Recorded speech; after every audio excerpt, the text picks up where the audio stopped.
So hello everyone and welcome back on my channel. तो आज की इस वीडियो में हम लोग देखेंगे important numerical in complete 9th grade chemistry. ठीक है, तो अगर ये न्यूमेरिकल के कॉन्सेप्ट क्लियर हैं तो आपको बहुत सारी चीज़ें हेल्प करेंगी 11th क्लास केमिस्ट्री को भी अंडरस्टैंड करने में। तो चलिए हम शुरू करते हैं। क्वेश्चन नंबर 1 हमको गिवन है, convert the following in Celsius. तो टेम्परेचर के कन्वर्जन के हमारे पास 3 स्केल्स होते हैं, डिग्री सेल्सियस होता है, फ़ारेनहाइट और केल्विन होता है। ठीक है, तो केल्विन में अगर हमें दिया है, हमें सेल्सियस में निकालना है, तो आपको ये रिलेशन लर्न करनी है और इस रिलेशन को रीअरेंज करके we can easily get the value of this. एक तो डायरेक्ट क्वेश्चन आते हैं इसके ऊपर, या फिर आपको ऐसे स्टेटमेंट फॉर्म में क्वेश्चन आपको दे देंगे। जैसे यहाँ पे बॉइलिंग पॉइंट ऑफ अल्कोहल यहाँ पे दे दिया आपको, डिग्री सेल्सियस में दे दिया, अब उसको आपको कैलकुलेट करना है केल्विन स्केल की। रिलेशन आपको याद है, इजीली वैल्यू पुट करके आप इसको निकाल सकते हैं आंसर। अब देखते हैं नेक्स्ट क्वेश्चन। नेक्स्ट क्वेश्चन जो है हमारा वो बेस्ड है, a solution of alcohol in water has been prepared. क्या बनाया हम लोगों ने? एक सोल्यूशन बनाया है। सोल्यूशन बनाया एक हमने अल्कोहल के अंदर वाटर डाल के एक सोल्यूशन बनाया है। Prepared by mixing 150 ml of alcohol and 600 ml of water. अब यहाँ पे मुझे क्या ध्यान रखना है, जब हम सोल्यूशन प्रिपेयर करते हैं उसमें दो चीज़ें होती है, एक तो हमारा सॉल्यूट होता है, दूसरा सॉल्वेंट होता है। तो जो हमारा सॉल्यूट होता है वो कम क्वांटिटी में होता है। यहाँ पे अल्कोहल है, ये हमारा सॉल्यूट है, दैट इज़ 150 ml, और 600 ml जो हमें वाटर गिवन है। अब हमें निकालनी है कंसनट्रेशन ऑफ द सोल्यूशन। अब हमें दोनों की वॉल्यूम्स गिवन है, तो हमें वॉल्यूम बाय वॉल्यूम करके इस चीज़ को निकालना है। तो volume of solute upon volume of solution होता है। तो जो हमारा सोल्यूशन होता है, सोल्यूशन हमारा दो चीज़ें से मिलकर बना होता है। सोल्यूशन होता है जो हमारा वो सॉल्यूट और सॉल्वेंट। जो हमारा कम क्वांटिटी में यहाँ पे अल्कोहल है, ये हमारा सोल्यूशन है, और यहाँ पे ये अल्कोहल जो है ये हमारा सॉल्यूट है, और सॉल्वेंट क्या है यहाँ पे? वाटर है, क्योंकि हम उसमें मिक्स कर रहे हैं। तो हमें दोनों की क्वांटिटी दी हुई है, अल्कोहल हमें 150 ml दिया है, वाटर हमको 600 ml दिया हुआ है। तो हमें परसेंटेज निकालनी है इसकी, कितना कंसनट्रेशन है। वॉल्यूम ऑफ सॉल्यूट हमने ऊपर डाले, सॉल्यूशन के लिए हमें दोनों को ऐड करना पड़ेगा। तो हमने जैसे इसको ऐड किया, इसको फिर हम लोग सिंप्लीफाई करके सॉल्व कर देंगे, तो हमारा आ जाएगा कंसनट्रेशन कितनी हो जाएगी, percentage of this solution, that is 20%। तो बस आपको ये फॉर्मूला ध्यान में रखना है और ये देखना है कि ये वॉल्यूम बाय वॉल्यूम में पूछ रहा है कि मास बाय वॉल्यूम में, कि मास बाय मास के फॉर्म में ही पूछ रहा है आपसे क्वेश्चन। ये आपको ध्यान रखना है। तो इस तरीके से हमें इस क्वेश्चन को सॉल्व करना है। तो यहाँ पे हमको अल्कोहल सॉल्यूट दिया था और सॉल्वेंट हमारा वाटर गिवन था, तो हमने इस चीज़ को ऐसे कैलकुलेट कर दिया। नेक्स्ट क्वेश्चन देखते हैं। How much water should be added to 15 grams of salt to obtain 15% salt solution। अब इसने हमें क्वेश्चन में क्या दे दिया, सॉल्ट सोल्यूशन अगर हम प्रिपेयर कर रहे हैं तो कंसंट्रेशन ऑफ सोल्यूशन इसने मेरे को दे दी। और यहाँ पे देखो सॉल्ट जो है ये हमारा सॉल्यूट है, सॉल्यूट की इसने हमें मास दे दिया। ठीक, तो हम इस चीज़ को कैसे निकालेंगे? अब हमें क्या क्या चीज़ गिवन है फॉर्मूले के अंदर, ये चीज़ हमको गिवन है, हमें मास ऑफ सॉल्यूट गिवन है, हमें मास ऑफ सोल्यूशन पता नहीं है टोटल। इसमें हमें एक सॉल्यूट पता है बट सॉल्वेंट हमें पता नहीं है, तो हम उसकी क्वांटिटी को हम कितना ले लेंगे, उसके मास को हम x ले लेते हैं। अब बस जस्ट हम लोग उस इक्वेशन में पुट करके वैल्यू को रीअरेंज करेंगे। यहाँ पे एक बात ध्यान रखने की क्या है कि यहाँ कंसंट्रेशन ऑफ सोल्यूशन मुझे 15% गिवन है। ठीक है, तो परसेंटेज में जब हम करते हैं कन्वर्ट, तो यहाँ 100 हमें ऑलरेडी गिवन होता है, तो इसलिए जो परसेंटेज वाला 100 जो होता है ये हमें यहाँ पे ऑलरेडी पुट है, तो इसलिए हम लोग उसको सीधा 15 लिखेंगे, तब इसको सॉल्व करेंगे। कई बार कंफ्यूजन हो जाता है स्टूडेंट्स को, यहाँ नीचे वो उसके 100 लगा के सॉल्व करते हैं तो आंसर गलत आ जाता है, तो आपको इस चीज़ का ध्यान रखना है। ठीक है, तो मास ऑफ वाटर लास्ट में 85 ग्राम्स निकल के आ जाएगा अगर हम इसको सही से इक्वेशन को सॉल्व कर। नेक्स्ट क्वेश्चन आ जाता है अब हमारा, calculate the concentration of solution which contains this much grams of salt dissolve in 50 gram of water. तो यहाँ पे सॉल्ट दे दिया इसने मेरे को, ये सॉल्ट गिवन है, सॉल्यूट, और मुझे सॉल्वेंट भी दे दिया है। तो यहाँ से मैं कंसंट्रेशन ऑफ सॉल्यूशन निकाल लेती हूँ। यहाँ पे फिर ग्राम मुझे इसका दोनों का मास गिवन है, तो जो हमारी कंसंट्रेशन ऑफ सॉल्यूशन है वो किस फॉर्म में आ जाएगी, मास of solute upon mass of solution. Solution के अंदर मेरे दोनों के मास ऐड हो गए हैं, तो ईजिली जब हम इनको सॉल्व करेंगे वैल्यू को, तो वहाँ से हमारी कंसंट्रेशन उसकी निकल के आ जाएगी कि कंसंट्रेशन ऑफ सॉल्यूशन कितना है। तो this concentration comes out to be 4.7%। आप देखिए किस तरीके से सॉल्व हो रहा है क्वेश्चन। तो अभी जितने हमने क्वेश्चंस किए उसके अंदर कंसंट्रेशन ऑफ सोल्यूशन है बेसिकली वो 3 डिफरेंट फॉर्म्स में निकल सकती है। कैसे? मास बाय वॉल्यूम की फॉर्म में भी हम निकाल सकते हैं परसेंटेज। ये जस्ट मैंने ऐसे लिखा है, इनका फॉर्मूला है मास बाय वॉल्यूम इंटू 100 करके हम इसका फॉर्मूला लिखते हैं। जो ऊपर फॉर्मूला है वो परसेंटेज में सोल्यूशन रहेगी। मास अपॉन वॉल्यूम या फिर मास बाय मास, इसको हम लोग वेट बाय वेट भी कहते हैं, और वॉल्यूम बाय वॉल्यूम होता है। यहाँ पे वॉल्यूम जो ऊपर वाली न्यूमरेटर है दैट शोज द सॉल्यूट, और नीचे वाली चीज़ है वो सॉल्यूशन शो करती है। तो सॉल्यूशन हमारे दोनों का सॉल्यूट प्लस सॉल्वेंट हो जाता है। ठीक, तो ये 3 बेसिक टाइप के न्यूमेरिकल्स आते हैं इस चीज़ के अंदर। अब देखते हैं हम नेक्स्ट क्वेश्चन हमको क्या गिवन है। नेक्स्ट क्वेश्चन जो हमको गिवन है वो क्या है? Next question is the teacher instructed 3 students A, B, C respectively to prepare 50% mass by volume solution। हमें कैसा solution prepare करना है? 50% कंसंट्रेशन का मास बाय वॉल्यूम बोल दिया है इसने हमको। तो 3 बच्चों को इन्होंने बोला, 3 स्टूडेंट्स हमारे पास A, B, C, 50% सोल्यूशन हमें प्रिपेयर करना है कंसंट्रेशन। अब सॉल्यूट क्या है हमारे पास? यहाँ पर सोडियम हाइड्रोक्साइड, यहाँ पर हमारे पास सोल्यूशन है NaOH। अब ए ने क्या किया? 50 ग्राम ऑफ NaOH उसने 100 ml ऑफ वाटर के अंदर डिजॉल्व किया। ठीक है, तो ये हमारा सॉल्वेंट हमारा वाटर है यहाँ पे, और सॉल्यूट हमारे NaOH है। तो 50 ग्राम, हम तीनों का अलग अलग केस कंसिडर कर रहे हैं। इसका सॉल्यूट है 50 ग्राम, सॉल्वेंट है उसका 100 ml। ठीक है, कंसंट्रेशन हमें निकाली है मास बाय वॉल्यूम। जब हमने इसकी कंसंट्रेशन निकाली है, मास हमें गिवन है, इन दोनों का हमें ऐड करके कंसंट्रेशन ऑफ सॉल्यूशन निकालने के लिए जब हमने इसमें पुट किया तो आंसर मेरा निकल गया है 33.3%। अब जो कंसंट्रेशन ऑफ सॉल्यूशन होती है, वो कंसंट्रेशन ऑफ सॉल्यूशन की एग्जैक्ट डेफिनेशन क्या होती है? एग्जैक्ट डेफिनेशन हमारी ये होती है कि it is defined as the mass of solute in grams present in 100 grams of solution. ठीक है, तो ये मास है, ये 100 ग्राम होता है। सोल्यूशन का जो टोटल मास होता है दैट मस्ट बी 100 ग्राम्स। यहाँ पे ये 150 ग्राम है, इसकी कंसंट्रेशन हमारी निकल के आ गई है। सेकेंड केस में इन्होंने बोला कि 50 ग्राम्स हमारे पास सॉल्यूट है और 100 ml हमारे पास सॉल्वेंट है। तो इसमें भी जो टोटल कंसंट्रेशन हमारे सोल्यूशन की है वो ये मास हमें इतना है, कंसंट्रेशन 33.3% ही निकल के आ गई है। ठीक है, यहाँ पे भी 150 ग्राम्स जो ml जो है मास बाय वॉल्यूम है, तो इसीलिए वॉल्यूम ml में है। 150 ml हमारे पास वॉल्यूम ऑफ क्या दी हुई है? सॉल्यूशन है। ये दोनों को ऐड करके हमने निकाल दिया। बट हमारी जो डेफिनेशन होती है कंसंट्रेशन ऑफ सॉल्यूशन की, वो क्या कहती है? मास of solute in grams present in 100 gram of solution. तो जो नीचे वाला सी है, सी वाले बच्चे ने 50 ग्राम्स को डिजोल्व किया 100 ml सॉल्यूशन के अंदर, तो यहाँ से इसकी कंसंट्रेशन 50% निकल के आई है, इसलिए this is the correct answer. और यहाँ से इसको जस्टिफाई करने के लिए आपको ये डेफिनेशन लिखनी है इसके साथ कि यहाँ पे कंसंट्रेशन ऑफ सॉल्यूशन क्या होनी चाहिए? 100 ml होनी चाहिए, तो इसलिए ये इसका आंसर सही है। नेक्स्ट क्वेश्चन जो हमारा, calculate the mass of sodium sulphate required to prepare 20% mass percentage solution in 100 gram of water. ठीक है, कंसंट्रेशन हमें निकालनी है, हम मास कंसंट्रेशन हमको गिवन है, कंसंट्रेशन ये हमको गिवन है कंसंट्रेशन ऑफ सॉल्यूशन के क्वेश्चन में। अब मास ऑफ सोडियम सल्फेट है, सोडियम सल्फेट जो है ये हमारे पास सॉल्यूट है यहाँ पे, और सॉल्वेंट हमारे पास वाटर है। तो हमने इनके फॉर्मूले में वैल्यूज को पुट कर दिया, हमको क्या निकाला था? मास ऑफ सॉल्यूट निकाला था, तो मैंने उस चीज़ को x कंसिडर कर लिया, x ग्राम्स। जब यहाँ पे मैंने इसकी वैल्यूज़ को पुट किया, सेम वही कॉन्सेप्ट इसमें भी यूज़ किया हम लोगों ने। वो परसेंटेज था तो ऑलरेडी यहाँ पे गिवन है, सिंपल 20 इसको लिखा है। 20 लिखने के बाद मैंने इसको सिंप्लीफाई किया, सिंप्लीफाई करने के बाद में मेरा आंसर निकल के आ गया 25 ग्राम्स। तो मतलब 25 ग्राम्स मेरे पास सोडियम सल्फेट है, that will be added in water to prepare 20% mass solution. Mass by mass का सोल्यूशन हमारा प्रिपेयर होगा 20%। तो ऐसे इस चीज़ को हमें कैलकुलेट करना है। अब आ जाते हैं हम नेक्स्ट क्वेश्चन के ऊपर।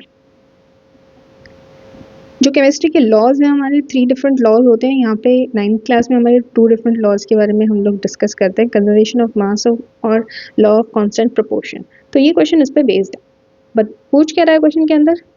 Calcium carbonate decomposes. ठीक है, कैल्शियम कार्बोनेट डिकम्पोज हो रहा है हीट करने की वजह से, डिकम्पोजिशन रिएक्शन है basically, to form calcium oxide and carbon dioxide. तो कैल्शियम कार्बोनेट है, इसका फॉर्मूला मेरा ये होता है, एंड कैल्शियम ऑक्साइड है, calcium oxygen, calcium oxide carbon dioxide ये प्रोड्यूस कर रहा है, ब्रेक डाउन हो गया हीट करने की वजह से। अब इन्होंने मुझे क्या कहा कि कैल्शियम कार्बोनेट जो है वो कितना है? 10 ग्राम्स। 10 ग्राम्स मेरे पास यहाँ पे कैल्शियम कार्बोनेट मैंने यूज़ किया था इनिशियली, और वो डिकम्पोज हो गया 5.6 ग्राम कैल्शियम ऑक्साइड और कार्बन डाइऑक्साइड के अंदर। मुझे इन दोनों की वैल्यूज दे दी हैं, बट मुझे पूछा है कि कितना मास निकलेगा कार्बन डाइऑक्साइड गैस का।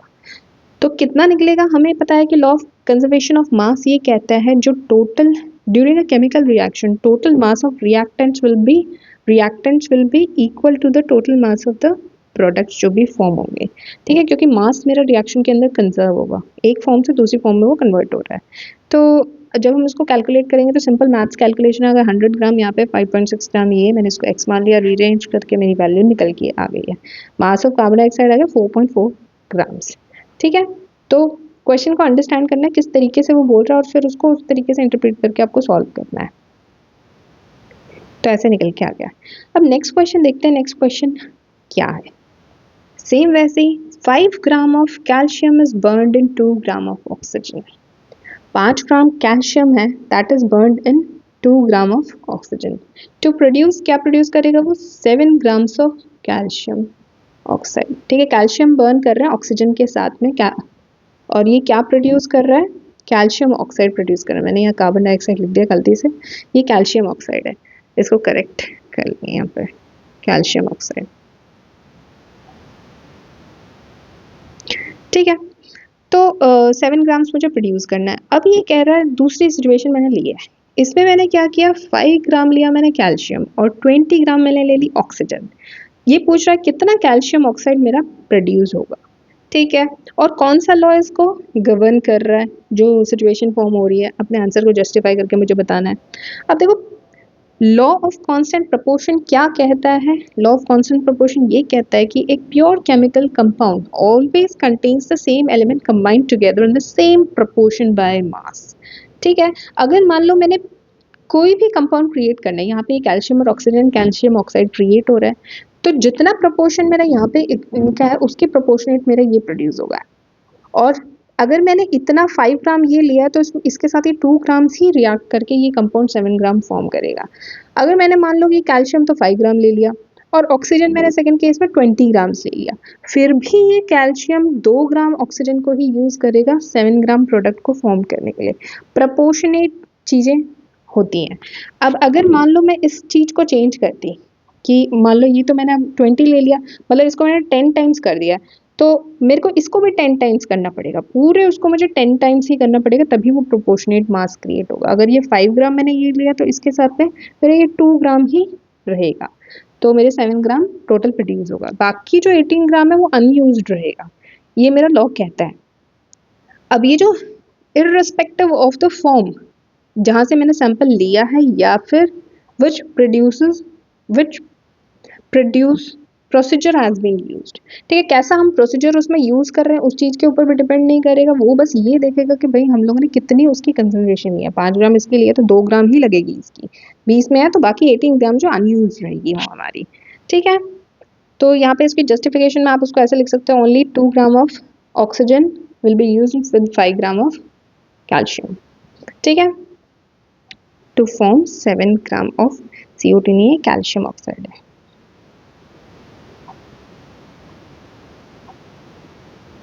तो इसको आप चेंज कर लीजिएगा, कैल्शियम सी है। ठीक है,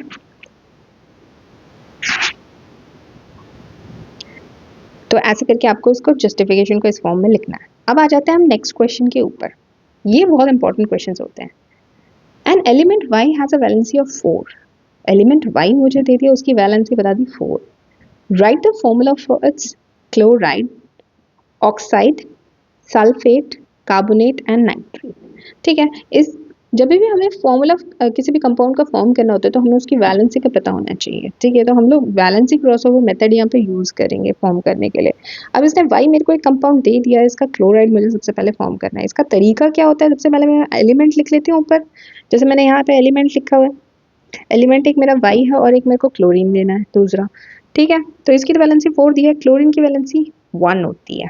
ठीक है, इलेक्ट्रोनेगेटिव है, ये 1 इलेक्ट्रॉन ये किसी से छीन लेता है जल्दी, तो इनकी वैलेंसीज को हम क्रॉस ओवर कर देते हैं तो हमारे पास कंपाउंड ये फॉर्म हो जाता है। जनरल उसमें जो वैलेंसी 4 होती है वो हमारे कार्बन, सिलिकॉन, इन सब की होती है। तो यहाँ पे इस कंपाउंड को हम इस तरीके से भी बता सकते हैं, कार्बन टेट्राक्लोराइड ये कंपाउंड फॉर्म हो सकता है। ठीक है, और पहले हम लोग मेटल को लिखते हैं तो दैट इज बाय Cl4 हम उसको बाद में लिख रहे हैं इस तरीके से। अब नेक्स्ट चीज क्या है, मुझे उसको ऑक्साइड फॉर्म करना है। ऑक्साइड के लिए मुझे ऑक्सीजन को लेना है, तो मेरा मेटल है, इसकी वैलेंसी तो 4 है। अब ऑक्सीजन है, इसकी वैलेंसी 2 नेगेटिव होती है, ठीक है।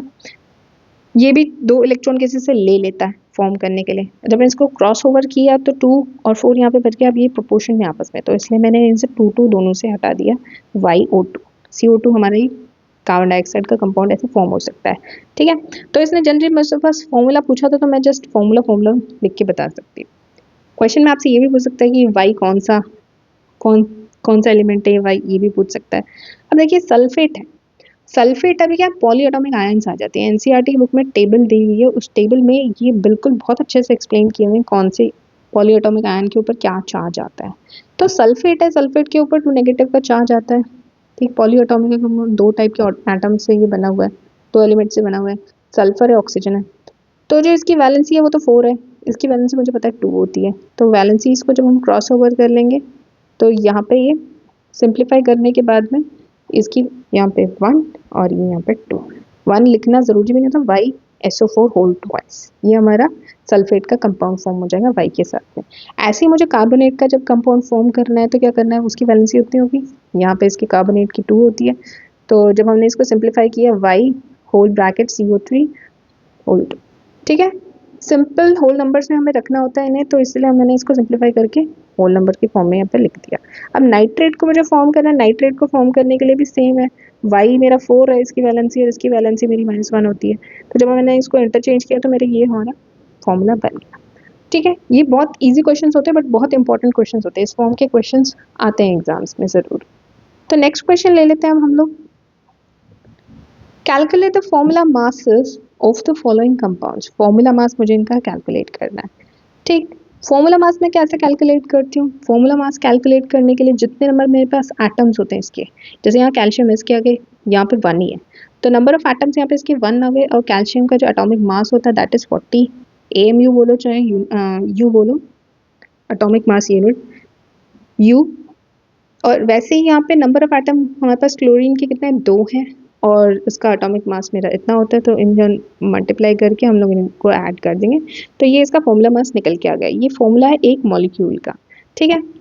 CaCl2 का एक मॉलिक्यूल है, कैल्शियम क्लोराइड का एक मॉलिक्यूल है। उसी तरीके से सोडियम कार्बोनेट है, सोडियम कार्बोनेट जो आप सोडियम ये उसका फॉर्मूला होता है, तो ईजी है, जस्ट आपको एटम्स पता करने हैं कितने एटम्स है, उसके रिस्पेक्टिव एटॉमिक मास को मल्टीप्लाई कर देना है और ऐड कर देना है, तो यहाँ से ये निकल के आ जाता है हमारा, इसका ये भी आंसर है।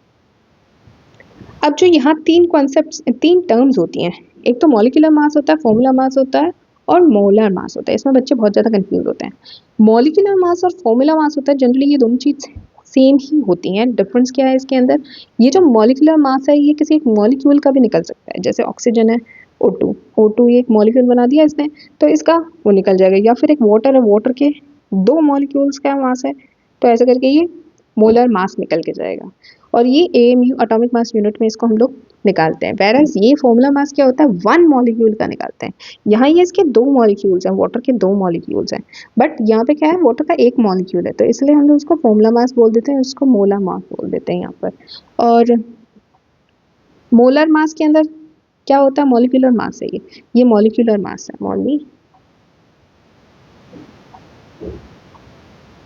ये मॉलिक्यूलर मास है, ठीक है। मोलर मास यहाँ पे, तो मोलर मास मेरा एक्चुअली क्या होता है, मोलर मास जो होता है mass of 1 mole of a substance, एक सब्सटेंस के अंदर उसमें 1 मोल जो है उसमें कितना मास है। अब जो 1 मोल जो होता है उसके अंदर पार्टिकल्स कितने होते हैं, 1 मोल है उसके अंदर कितने पार्टिकल्स हैं, 6.022 इंटू 10⁻23 पार्टिकल्स होते हैं इसके अंदर, तो इनका जो मास होता है वो उसका मॉलिक्यूलर मास होता है, तो हम इसको ग्राम पर मोल की यूनिट से डिनोट करते हैं। तो इन तीनों में डिफरेंस पता होना चाहिए, बच्चे आमतौर पर इस पर कंफ्यूज रहते हैं, तो कंफ्यूजन को एलिमिनेट करना है। ध्यान से सुनना बट मैं क्या बोलती हूँ क्वेश्चन के अंदर एक्सप्लेनेशन के टाइम पर। अब जो नेक्स्ट है, right the chemical formula of sodium oxide, calculate formula unit mass of this. 2 parts हैं इसके, फर्स्ट पार्ट में इसका फॉर्मूला आपको लिखना है, तो फॉर्मूला तो आप इसका आराम से लिख सकते हो, बस आपको इनकी वैलेंसी पता होनी चाहिए, ठीक है। अब नेक्स्ट जो चीज़ है, formula unit mass of ZnO, zinc oxide, तो इसके केस में भी सेम है, नंबर ऑफ एटम्स मुझे पता होना चाहिए, उसका मास पता होना चाहिए, एटॉमिक मास कितना है, ऑक्सीजन का भी सेम ऐसे ही, फिर उन दोनों को ऐड कर देंगे तो हमारा आंसर निकल के आ जाता है formula unit mass. One molecule के बारे में बात हो रही है इसलिए फॉर्मूला यूनिट मास लिखा है यहाँ पर। अब नेक्स्ट क्वेश्चन जो है, as per the law of definite proportions carbon and oxygen combine in the ratio of 3:8। ठीक है, डेफिनेट प्रोपोर्शन ये क्या कहता है कि जो भी हमारे एलिमेंट्स कंबाइन हो रहे हैं वो किस रेशियो में कंबाइन होंगे, ऐसे कार्बन और ऑक्सीजन इस रेशियो में मेरा कंबाइन हो रहा है।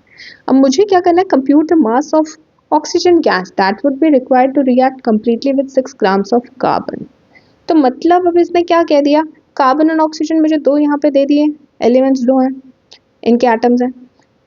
अब कार्बन मेरा 3 रेशियो में 3:8, मतलब अगर कोई क्वांटिटी में यहाँ पे 3y ले रही हूँ तो ये क्या होगी, इस तरीके से प्रोपोर्शनेट उसमें शो किया है। टोटल मास इसका ऐसे निकलेगा, प्रोपोर्शन एक वैल्यू है कांस्टेंट। अब जो भी कह रहा है क्वेश्चन के अंदर, मैंने 6 ग्राम इसको यूज कर लिया, कार्बन मेरा 6 ग्राम है, तो पूछ रहा है कि ऑक्सीजन उसके रिस्पेक्ट में कितना ग्राम होगा।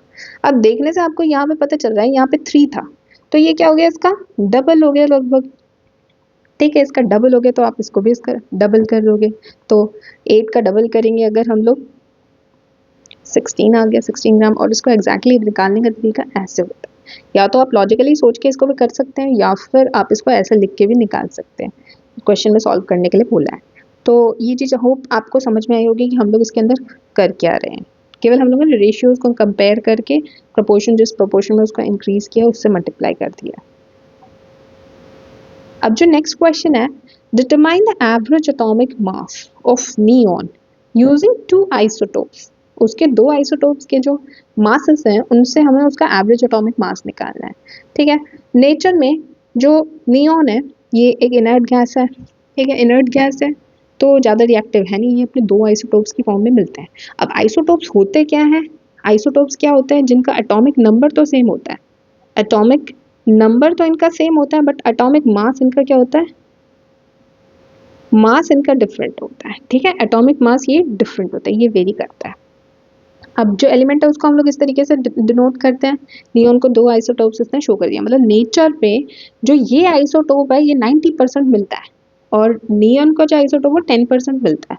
तो इन दोनों का एवरेज एटॉमिक मास मुझे कैलकुलेट करना है, उसका ये फॉर्मूला होता है। ठीक है, फॉर्मूला क्या बताता है ये, एवरेज एटॉमिक मास जो है पहले उसकी परसेंटेज लिखते हैं, जो परसेंटेज हम लोग को यहाँ गिवन है, और मास ऑफ दैट आइसोटोप जो उसका रिस्पेक्टिव एटॉमिक मास यहाँ पे गिवन है वो। तो फॉर्मूला इस तरीके से जितने भी आइसोटोप्स मिलते हैं उनका सबका ऐसे ही ऐड करके फिर हम लोग निकालते हैं, वो जो मास होता है वो लिखते हैं हम लोग पीरियोडिक टेबल में एलिमेंट के ऊपर। ठीक है, जो एटॉमिक मास होता है वो ये एवरेज एटॉमिक मास होता है। तो इसका हम निकालते हैं जब, तो 90% मुझे ये गिवन है, इसका एटॉमिक मास मुझे ये गिवन है, 10% ये आइसोटोप एग्जिस्ट करता है और इसका एटॉमिक मास मुझे यहाँ पर 22 गिवन है। ठीक है, तो जब मैंने इसकी वैल्यूज पुट करी और जब मैंने इनको सॉल्व किया तो मेरा एवरेज एटॉमिक मास निकल के आया 20.2 यूनिट्स, एटॉमिक मास यूनिट या फिर यूनिट। तो इस तरीके से हम इन क्वेश्चंस को सॉल्व करेंगे। जो लास्ट क्वेश्चन है, लास्ट क्वेश्चन के अंदर भी ऐसे ही दिया होगा। अब यहाँ पे भी Z करके इसने शो कर दिया, एटॉमिक नंबर इसका 17 है। ठीक है, an element Z contains 2 naturally occurring isotopes, ये 2 आइसोटोप्स हैं, इसके नेचर में एग्जिस्ट करते हैं। If the average atomic mass of this element, अब इस क्वेश्चन में इसने मेरे को एवरेज एटॉमिक मास दे दिया, पिछली बार उसने एवरेज एटॉमिक मास मुझे कैलकुलेट करने बोला था, अब इसने इनको एवरेज एटॉमिक मास दे दिया। Calculate the percentage of 2 isotopes, ये एनसीईआरटी का क्वेश्चन है। ठीक है, बहुत इंपॉर्टेंट क्वेश्चन है। तो 2 आइसोटोप्स है मेरे, इस फॉर्म में मैंने उनको लिख लिया। अब मुझे परसेंटेज इनकी कैलकुलेट करनी थी, मुझे पता नहीं है, तो मैं क्या करूँगी, एक को x% मान लेती हूँ, दूसरे को मैं 100 - x% मान लेती हूँ। ठीक है, ऐसे मैंने इनको मान लिया। फिर मेरे को एवरेज एटॉमिक मास मुझे गिवन था, मुझे फॉर्मूला भी पता है, तो फॉर्मूले के अंदर मुझे ये गिवन है और यहाँ पे परसेंटेजेस ये मुझे सही से गिवन नहीं है, तो मैंने एक को x मान लिया, 100 - x दूसरे को मान लिया, क्योंकि टोटल इनका 100 होता है, परसेंटेज है तो टोटल आउट ऑफ 100 देखते हैं। तो x परसेंटेज यहाँ से आ गई, इसकी भी परसेंटेज यहाँ से आ गई, जस्ट मैंने वैल्यूज को पुट किया और यहाँ पे इनको सॉल्व कर दिया। तो मेरे यहाँ पे एवरेज एटॉमिक मास जो मुझे गिवन था उसकी वैल्यू पुट करने के बाद में जो परसेंटेज मेरी निकल के आ गई है, x की वैल्यू 25% निकल के आ गई। इसका मतलब क्या है कि जो z है, अब z 17 इसका एटॉमिक नंबर है तो ऑब्वियसली बात है ये क्लोरीन है। ठीक है, तो z मेरा यहाँ पे क्या है, क्लोरीन। क्लोरीन का फर्स्ट आइसोटोप है, इसका एटॉमिक मास इतना और ये 25% एग्जिस्ट करता है नेचर में। उसी तरीके से जेड जो है मेरा, जिसका एटॉमिक जेड क्लोरीन का आइसोटोप जिसका मास क्या है मेरा 35U, वो क्या करता है 75% एग्जिस्ट कर रहा है अकॉर्डिंग टू आवर कैलकुलेशंस। तो आपको जस्ट यही कैलकुलेट करके ऐसे शो करना था। होप कि आपको ये सब चीज़ें समझ में आई होंगी and do watch the video again to understand what I am saying. मैं क्या बोल रही हूँ क्वेश्चन के साथ में काफ़ी सारे कॉन्सेप्ट में ऐसे भी बोल जाती हूँ, जो मैं लिखती हूँ वो भी ऐसे ही बोलती हूँ। ठीक है, तो आप इसको अच्छे से अंडरस्टैंड कीजिए and stay connected on my channel for more such updates regarding this. अगर किसी को PDF चाहिए होगी तो you can just contact me on the number that has been given on my channel. ठीक है, thank you very much and stay tuned on my channel for getting more such updates. Have a good day.